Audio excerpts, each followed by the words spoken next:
जय हिंद। आप सभी लोगों का स्वागत है आपके अपने यूट्यूब चैनल कुसुमामी क्लास टाइम पर। दोस्तों उम्मीद करेंगे कि आप लोग बढ़िया होंगे, मस्त होंगे, स्वस्थ होंगे और अच्छे से पढ़ाई लिखाई जो दोस्तों कर रहे होंगे। तो दोस्तों आज की इस वीडियो में हम लोग क्लास 10th के साइंस का वैसे महत्वपूर्ण सब्जेक्ट क्वेश्चन के दोस्तों हम इस वीडियो में आपको बताने वाले हैं जो आपको जो 2026 में जो मैट्रिक परीक्षा का जो एग्जाम होने वाला है दोस्तों, उसमें जो दोस्तों ये सवाल पूछे जाएंगे। ठीक है, तो दोस्तों चलिए इस वीडियो को शुरू करते हैं। और शुरू करने से पहले आप लोग को सबसे पहले गोस्वामी क्लास टाइम के जितने भी सब्सक्राइबर हैं उन सभी को होली का हार्दिक शुभकामना। ठीक है, तो चलिए इस वीडियो को शुरू करते हैं। तो दोस्तों सवाल है कि पीएच स्केल क्या है। पीएच स्केल क्या है, उदासीन विलयन का पीएच मान कितना होता है। यानी इसमें दो सवाल किया है। सबसे पहले कह रहा है कि जो पीएच स्केल होता है ये क्या होता है। ठीक है, और साथ में आपको बताना है कि उदासीन विलयन का पीएच मान कितना होता है।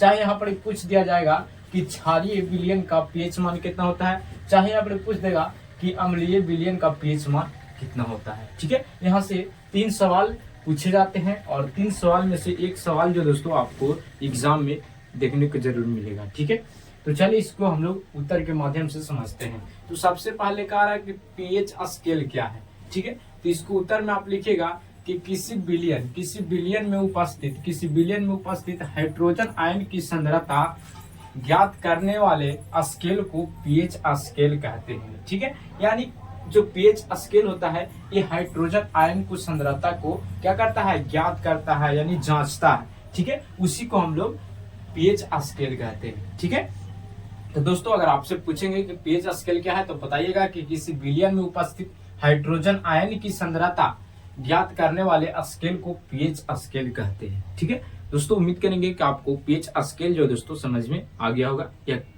किसे कहते हैं। ठीक है, तो दोस्तों अगर आपसे पूछेंगे कि पीएच स्केल क्या है या किसे कहते हैं या आप क्या समझते हैं तो आप आसानी से एक छोटा सा परिभाषा को आप लिख दीजिएगा। साथ में आगे कह रहा है कि उदासीन विलयन का पीएच मान कितना होता है। ठीक है, तो आप याद रखिएगा कि उदासीन विलयन का पीएच मान 7 होता है। कितना होता है, 7 के बराबर होता है उदासीन विलयन। ठीक है, और किसी अम्लीय विलयन का पीएच मान 0 से 7 के बीच होता है, यानी 7 से कम होता है। ठीक है, जबकि क्षारीय विलयन का पीएच मान 7 से 14 के बीच होता है।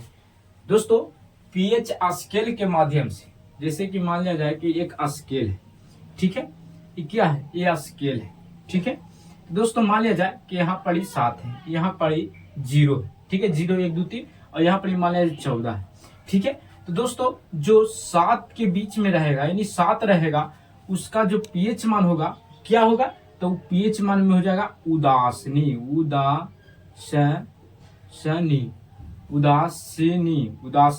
हो जाएगा, उदासीनी विलयन हो जाएगा, विलयन। ठीक है, एक बात याद रखिएगा कि 7 के बराबर आएगा तो उदासीनी विलयन हो जाएगा और 7 से छोटा यानी क्या हो जाता है, 7 से छोटा। ठीक है, यानी 7 से बड़ा। ठीक है, तो दोस्तों अगर आपसे पूछेंगे कि 7 से छोटा किसका होता है तो आप याद रखिएगा तो इसका होता है किसका होता है, तो अम्लीय, किसको, अम्लीय विलयन का। तो यहाँ पर लिख देते हैं हम अम्लीय विलयन।